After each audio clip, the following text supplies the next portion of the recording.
Welcome to Massive Late Fee. And now your hosts, Mark and Carol. Well, hello everyone. Welcome back to a Massive Late Fee. My name is Mark.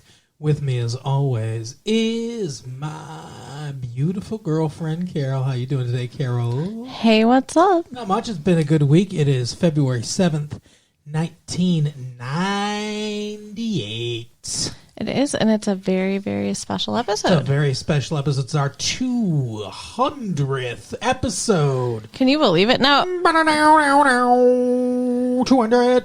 and I mean, that's just of the main show, though. I mean, like, in reality, we've done so many more. We've done over 400 episodes. Yeah. We've done over 400 tapes if you count everything. I think I want to say it's around 440 or something like that. But I want to congratulate you, Carol, on making it to episode 199 that you have recorded. You missed one! What? You don't remember. You missed an episode. What are you talking about? You were sick and you missed an episode. I had to do an episode with your niece. Oh, yeah.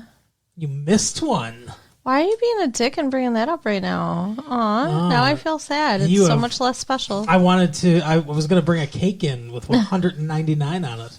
199 episodes you've done. I've done 200 now. I've got two pieces of news, Carol. Okay. Two pieces of news. Please share. All right. First piece of news, Carol. Yes, Mark. MTV Mod Squad mix in Fun Fluffy 3. What? I don't know what any of this means, but MTV apparently they've got I think it's a TV show. They're doing a. So I don't know if you're familiar, but the Mod Squad. Since I'm a grandpa, I'll tell you. Yeah, The please. Mod Squad was a television show in the 1960s where I think they were cops. I don't think they were FBI or CIA. I think they were cops, just like regular police, but they were like teenage cops, and they busted drug people and the teenage crimes, like Mandy cheated on a test or whatever. Okay. And Making out at Lookout Point. Sure, it was sodomy, stuff like that. Oh, my God. It was teenage crimes. It was, I can't remember, Julie maybe was her name, or Christy. I don't remember. There was the girl, and then there was Link and somebody else. Zelda? Da da da da da da da da da da da da da. No, but it was Link with a Q actually. Oh, weird. But it was three dudes, two dudes and a lady, Okay. and then their adult handler. What the fuck? And that was a television show in the 60s. So they're remaking it again. MTV is. From left to right, we've got Edward Atherton, Julie Bowen. I don't know who that is. I don't know who any of these people are. Well, besides the one I'm about to name next. David Warner, the great David Warner. He's been in several Star Treks and other things. In Time, or it wasn't called In Time. It was Just in Time. Out of Time. I Like Time. Okay, I don't remember. He played. So it was H.G. Wells invented an actual time machine, and Jack the Ripper used it to go to modern day London. Okay. And H.G. Wells had to follow him to bring him down to capture him. And David Warner was, I think he was Jack the Ripper, and Malcolm McDowell was H.G. Wells. Good movie. Weird. Anyway, so he's the adult handler for them. And Bumper Robinson. What is up with these names? The guy's name is Bumper Robinson. That's his real name. But anyway, they're the stars of the new TV show 3. You think his birth certificate says Bumper? Yes. That is not his real name. I do. I think it does. Bumper Robinson. But the TV show is called 3. If you're seeking innovation and new ideas, definitely avoid 3. How are you going to call your show 3, by the way? But if you don't mind a little mindless escape with familiar formulas, you could do a lot worse than this youth-filled Mission Impossible meets Mod Squad. Now that Buffy the Vampire Slayer has moved to Tuesday nights, 3, with its flashy dash of contemporary action adventure, takes over the 9 p.m. Monday slot on the WB starting tonight. They may lack the fresh, amusing zing of Buffy, but these caper-laced tales about an attractive trio of young con artists and scofflaws, wow, who are mysteriously recruited to fight crime, possess a certain MTV-style energy. So it's not even on MTV. It's the title of this is MTV Mod Squad Mix in the Fun Fluffy 3. This is so weird. Mike Duffy, what the fuck is wrong with you? Yeah, were you having a stroke when you wrote this one? I mean, I am just absolutely flabbergasted.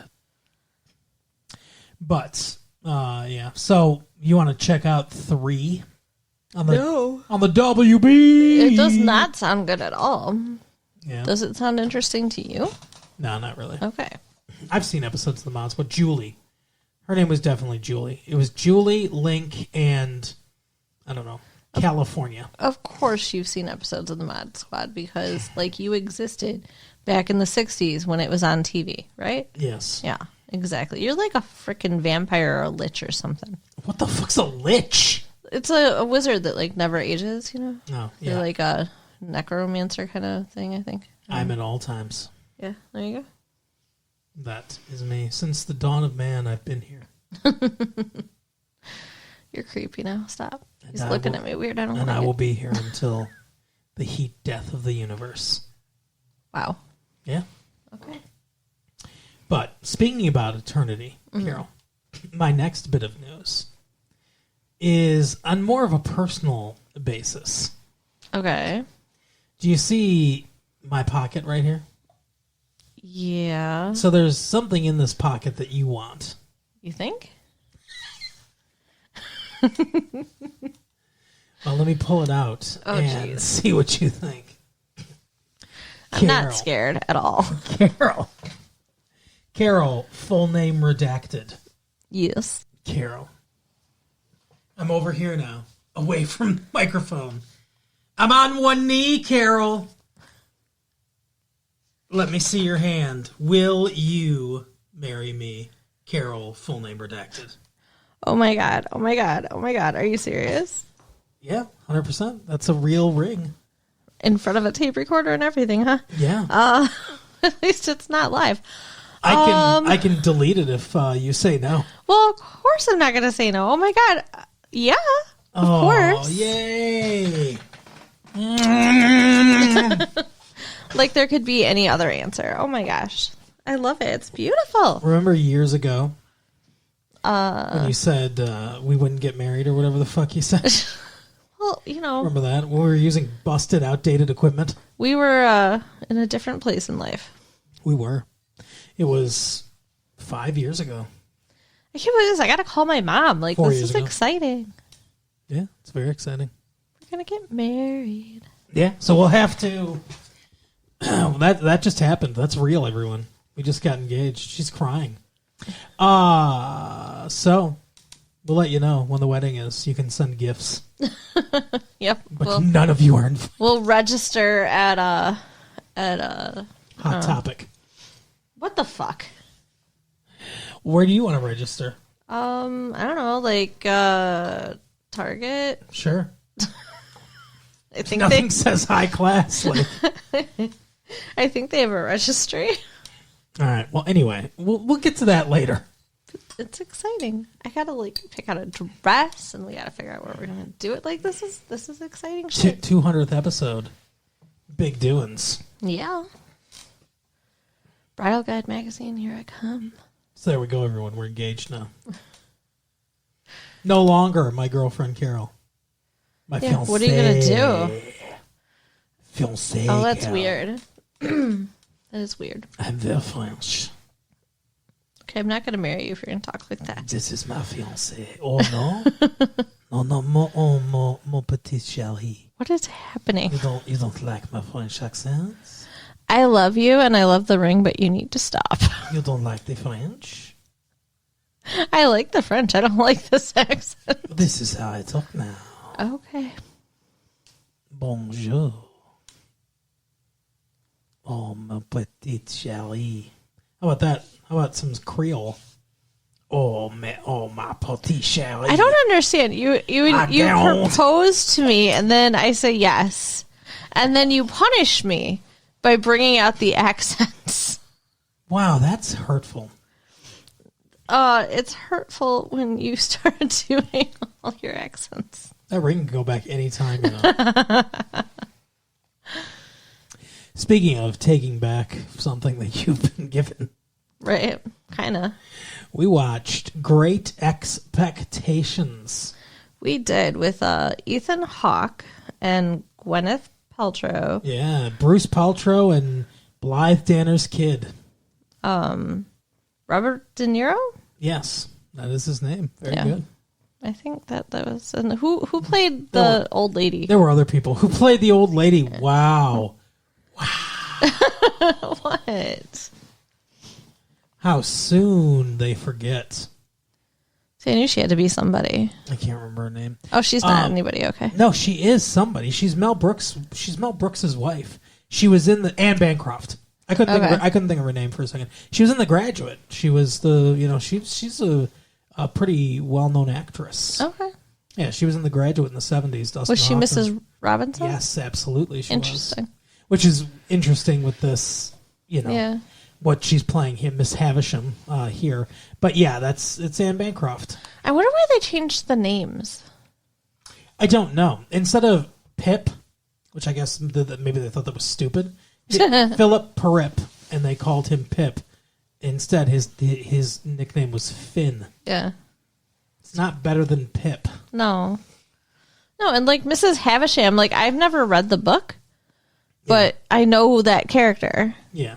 And it was weird when that's not what they called her. This is a lot different than the book. Okay. Tell me. I love Charles Dickens. Mm-hmm. Great Expectations, of course, being Charles Dickens' 13th novel. Wow. Not my favorite of his books, but it's not bad. I mean, Dickens didn't really write any bad books that were published anyway. But this movie, tell you, all style, Yeah. no substance. Oh, come on. How can you say that when it's a classic story? It's a classic story they butchered. They 100% butchered this. Wow. This is off the success of Romeo plus sign Juliet equals box office, apparently. But this is off that, where it was a lot of style, modernized and all that stuff. Baz Luhrmann, very good director, put that like razzmatazz in it, right? Mm-hmm. But also still compelling story, because it's like, as you said, a classic, timeless story. This is a Mexican-American director named Alfonso Cuarón, who, let me tell you, and I hope good things for him. He directed something called The Little Princess, I think. It's a movie we haven't seen, and a movie in Mexico with a Spanish name that I don't know. See, it made me think about a Shirley Temple movie, but I guess that wasn't it. No. The Little Princess movie came out like a couple of years ago. Okay. But Warner Brothers distributed them, so he has a relationship with Warner, or had a relationship with Warner Brothers. This movie, like I said, I hope good things for him for his career, because I think he has a good eye as a director. But because there are some very interesting shots in here, there's a lot of interesting things that they do with the cinematography in here.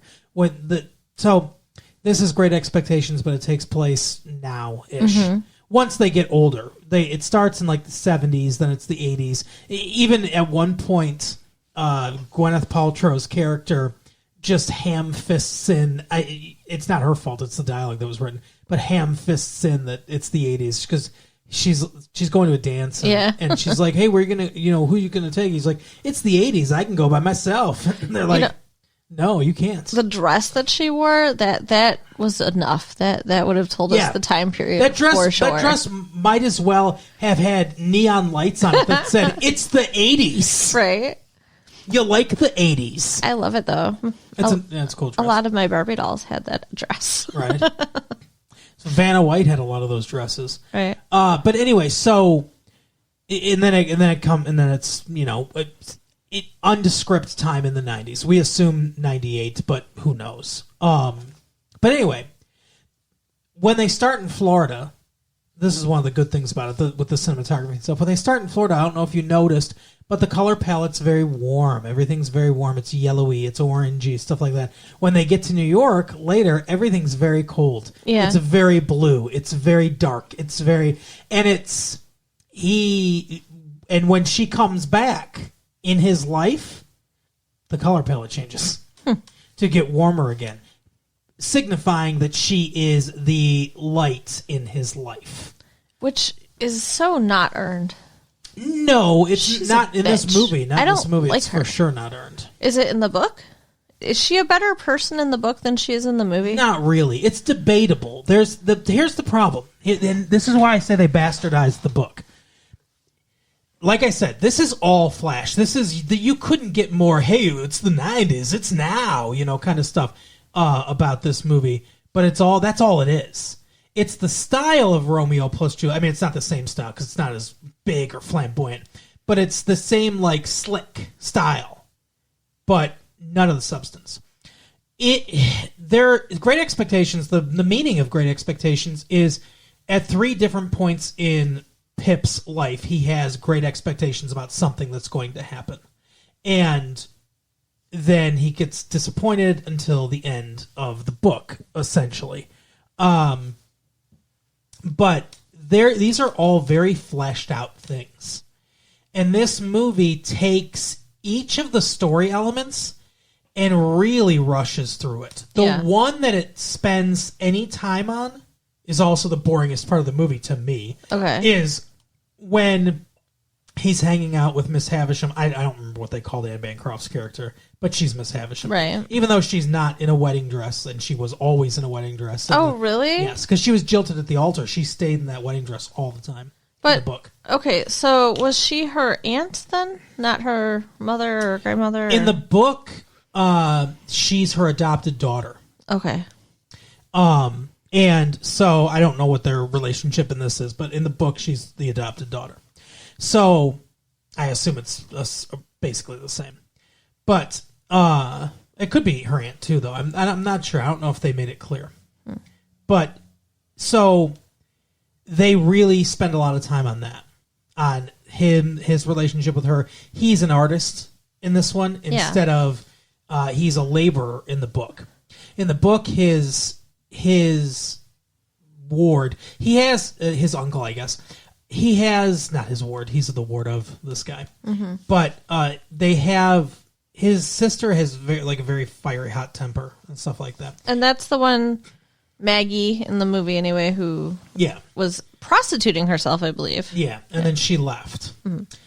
And he's very kind-hearted, very gentle dude in the book, and here too, very supportive and stuff. He's a blacksmith.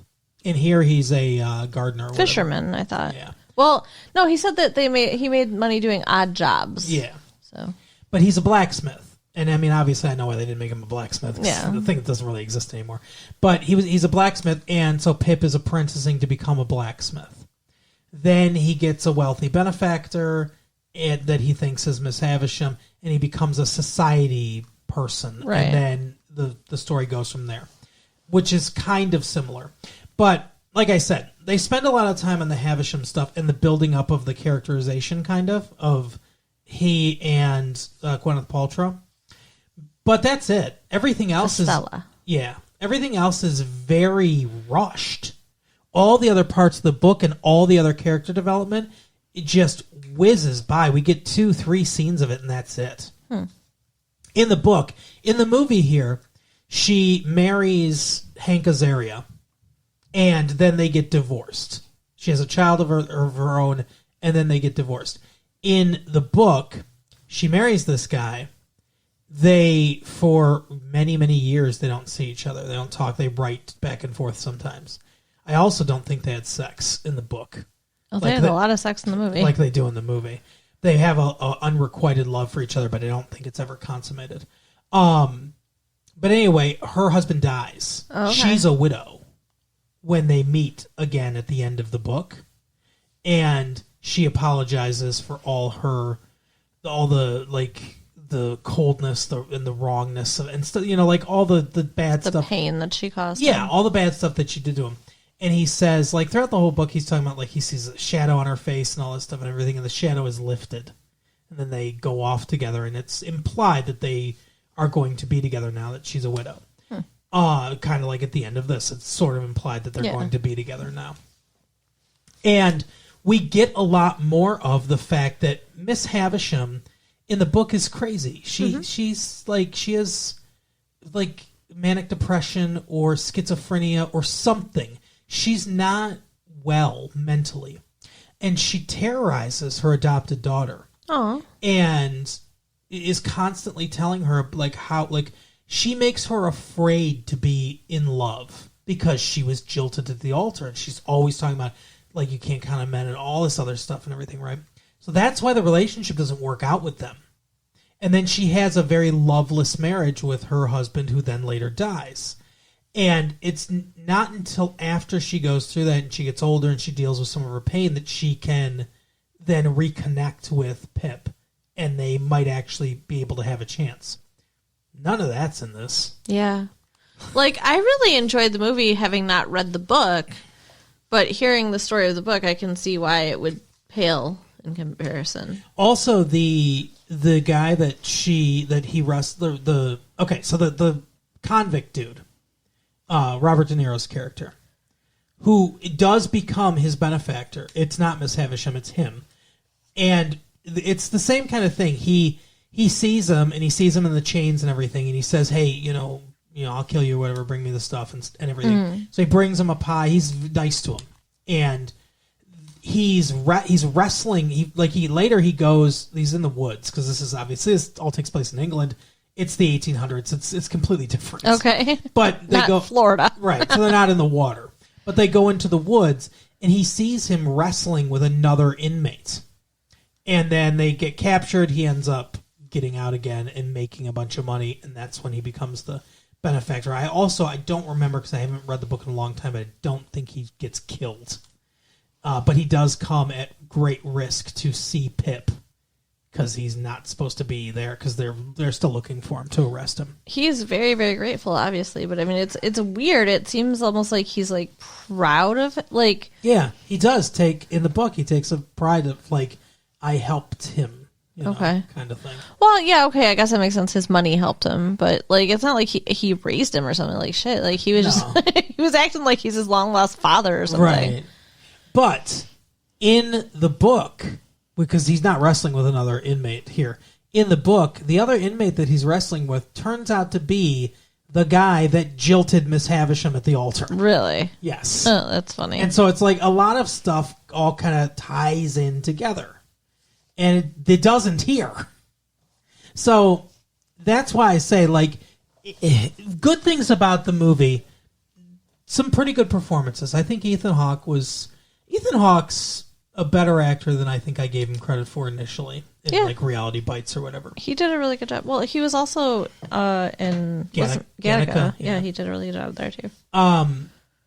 So Ethan Hawke's very good in this. Bruce Paltrow and Blythe Danner's daughter Gwyneth Paltrow, yes. is also pretty good, I guess. Pretty good, I guess. Okay. And then Anne Bancroft, obviously, is fantastic. I don't know. I mean, like, I'm sure it's just the way that she's supposed to be, but she's so over the top, it didn't really move me. Well, that is how she's supposed to be. But also, they didn't write in enough of the craziness that she clearly has. Right. No, I mean, she didn't seem insane. She seemed off, for sure, like peculiar. Almost like with dementia or something like that. Yeah.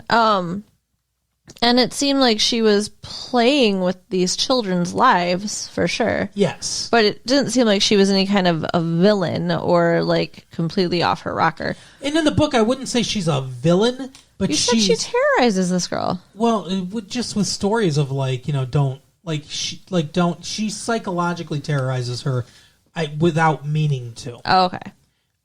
But yeah, so I think that's, And I think it's Dickens' way of saying that a lot of times adults do that. Adults take their hurts and they pass them on to they give them away, and that's like how adults deal with it a lot.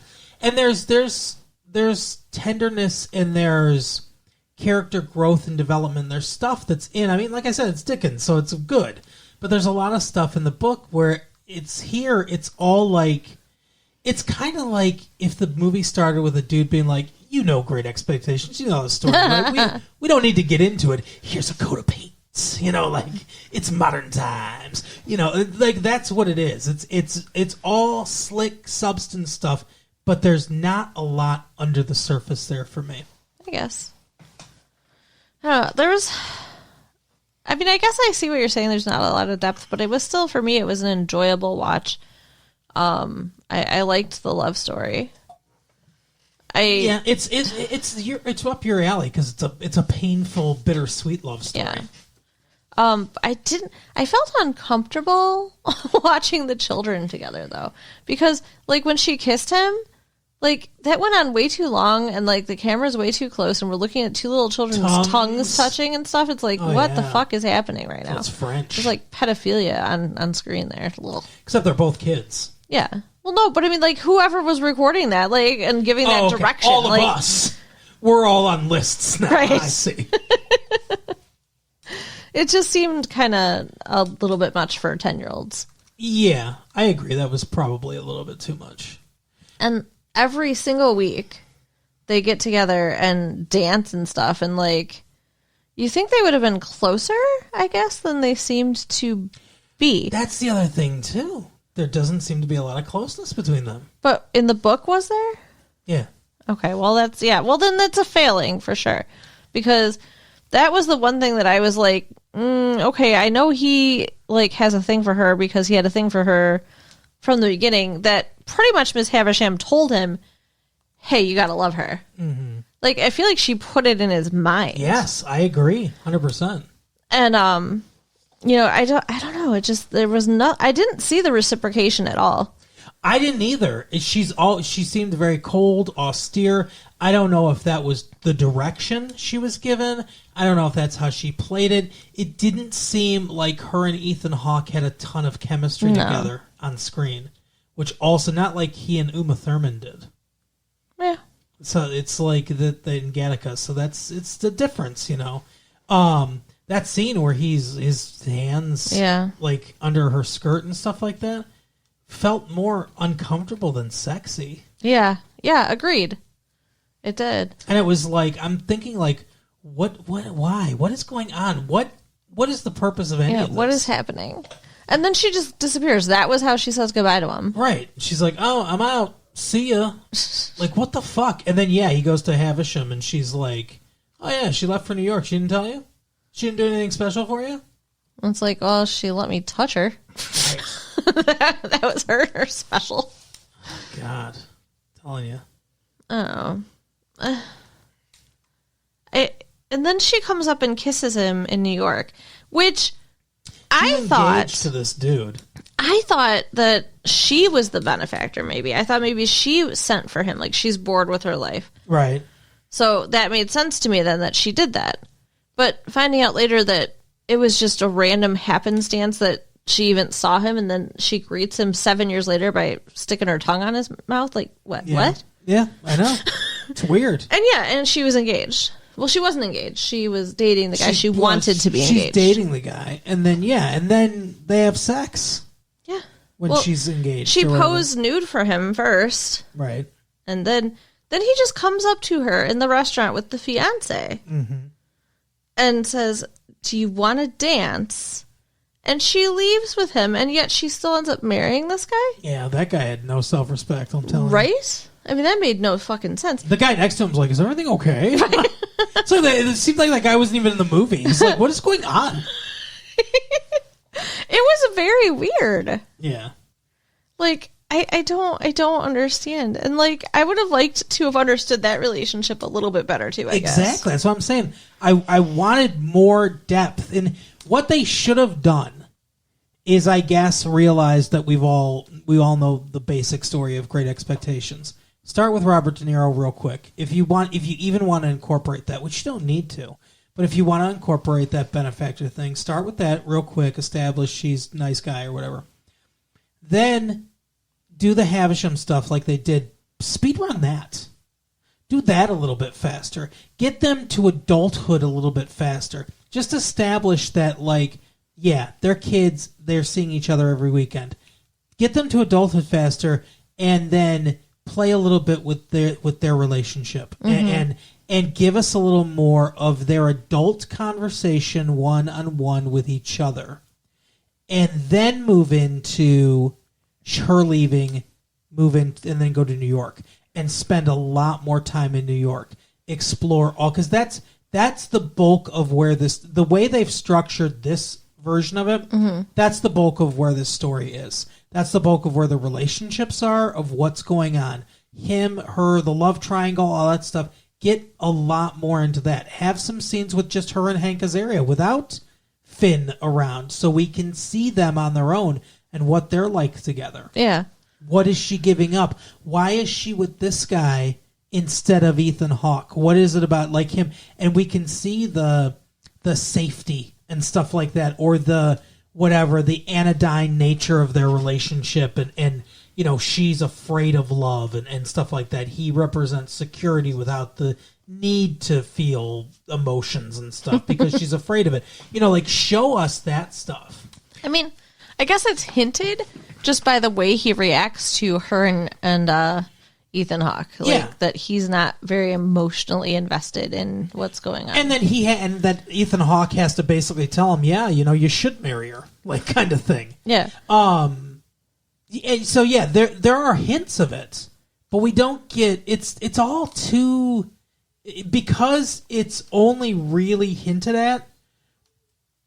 It enhances the surface level nature of the story. There's not enough depth there. Yeah. We need a scene of Gwyneth Paltrow and Hank Azaria alone in his lavish apartment or whatever. Something happening, and she's clearly upset or whatever. You know, she's talking about him. She's talking about Ethan Hawke or whatever. And the guy's just like, you know, like barely listening and stuff, detached and stuff. And her just snapping and being like, you know, why are you so cold? You know, or what, like, I'm not going to write the dialogue, but we need that scene of her getting so frustrated with him and angry at the way he is, but then ultimately settling for that because of her fear. Then in contrast, we need a scene of her and Ethan Hawke together, and him saying, like, let's, you know, it can be us, you know, and everything, and her pulling away from that. Her being cold, it mirroring him in that scenario. We need that stuff. Yeah, and there wasn't enough, I think, dialogue at all between her and Ethan Hawke. Yeah. It was mostly, you know, physical stuff. It was, you know, the kissing or the dancing or whatever. Yeah. But like I said, a lot of the cinematography I've talked about, which I found fascinating and good. Obviously, the editing's good. So a lot of the shots, the pullback from he's in the water and he comes out onto the shore to run after his boat gets pulled back in early in the movie when he's a kid, and the pullback from the water through the gates of the pier, and then the dolly shot alongside as we follow him running in the pier till he gets into the car. Great shots. I mean, like a very good eye for how he wants things to look. And there's a lot of after he gets off the dock, there's a lot of quick cuts in there where there's a, like, you know, there's a close up of him, and then there's you know, we get the distance shot, and we get all the different things. We understand everything that's going on. So there's the shot compositions and the choices editing wise of what sequence to go in. Everything works really well. The direction's good on a technical, mechanical aspect. I don't know how well Alfonso Cuarón directed the acting in this, and I didn't love the script. The camera kind of told the story of what emotions you're supposed to be feeling, whether you were or not, because of the story. Right. Just like how disorienting some of the shots were.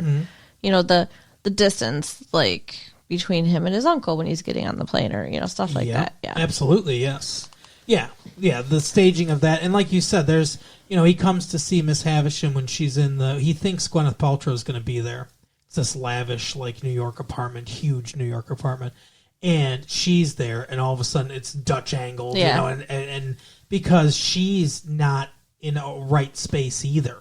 Yeah, he's disoriented because he doesn't expect her to be there. She's also just out of it, and she looked so much nicer, like not all made up. Yeah, well, that's the other thing too. Is I liked the makeup, I liked the costuming, even though I do think she should have been in a wedding dress at least once. Yeah, but I did like the costuming. I liked the makeup and everything on her and stuff, especially the way because it's part of her character too. She's fully made up with the white makeup and everything. She's ready for her virginal wedding day. That's how they used to make themselves up. I mean, so I like the attention to that detail and everything. I just wish there was more. I wish there was more depth of emotion to the story. And they tried. Like, they threw. I've got to assume this came directly from the book. The line about, this is my heart, it's broken. Yes. I don't think so. No? I don't think that's in the book. Huh. I think they came up with that. Because that I think was like they're really trying to get us to feel something, and I think the writer just panicked at that point. It's like, I gotta think of something good. And her reaction to him telling her, this is my heart and it's broken, was too big. Yes. Because agreed. I don't think she cared that much about him. I don't see how she could have. So why would she care that she broke his heart? Yeah, it was like he was like a plaything for her. Mm-hmm. And that's both kids were. Yeah. Oh, what have I done? Oh no! Like, right. You did exactly what you set out to do. Yeah, I didn't buy that either. Yeah. Anne Bancroft's a great actress, but she can only do so much. So yeah, I think the screenplay lets us down with I think that's the biggest failing of the movie. With just I don't love the way the story's structured, and I don't like the surface level nature of it. They chose wrong. Adapt Great Expectations, sure. Bring it in the modern times, sure. And making him a painter instead of a laborer and stuff like that, very good. Like, his arc of, like, I'm poor, I have a benefactor, I've always been a drawer, painter, and stuff like that. I have this big art show. Like, that's a good arc. Mm-hmm. That's a wholly separate arc from what Pip has in Great Expectations, but that's a good modern reinterpretation of things, right? That you can hang as a framework to hang all this stuff on, and her being a socialite and whatever. That's pretty much the same, and that's fine. And all of that makes sense. But where they failed is they took out things they shouldn't have taken out, and they left in things they shouldn't have left in. Yeah. And like I said, to me, the biggest thing is just the way it's structured. There's way too much time spent on them as children, and way too much time of just kind of nothing happening in Miss Havisham's dilapidated mansion, and not enough of the actual parts where we could connect. Because when they're kids, it's like, this happens a lot in fiction and things like that. In writing, it's a little bit easier to do it, but on film, it's like, once they become adults, they're almost completely different characters. Mm-hmm. If we don't go through all of their lives, or the major moments of their lives, Forrest Gump's like one example of like where you can actually do it. Him as a young boy, and then to him as an adult, feels like the same character, but it feels like the same character because we hit so many beats throughout his life. We see every major important like thing of him growing and stuff. When you start out as kids and then you're like, twirl this little girl around and then it's going to dissolve into Gwyneth Paltrow and Ethan Hawke, we missed way too much. And so we don't connect with the characters that way. So when you spend so much time on the characters as kids in one location where we're not going from time to time with them, they spend a lot of this movie, like a third of this movie, with them as kids meeting, him drawing, and just kind of slowly this one day or a couple days that he spends at the mansion. That's a lot of the movie. And then suddenly they're adults, and it's like, no. The adult characters, that's the ones we're going to connect with. So shorten all that down. Establish the stuff you need to establish of this is what's happening. He's going to come here every week and stuff. But then quickly get to them being adults and start establishing the characters there. Yeah, I can see your problems with it.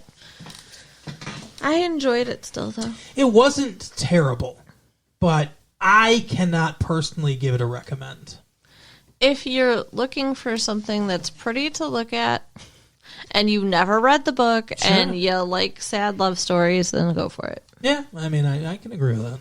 But that is the episode, the 200th episode, the engagement episode. You're not going to jilt me and leave me at the altar. No, I won't Miss Havisham you. All right. But that is the episode, everybody. Carol. So you can write us at latefee1994@AOL.com. Yeah, congratulate us. Check out our website at www.retrolatefee.com and share the tapes with your friends. All right, we'll see you next time. Bye. Bye.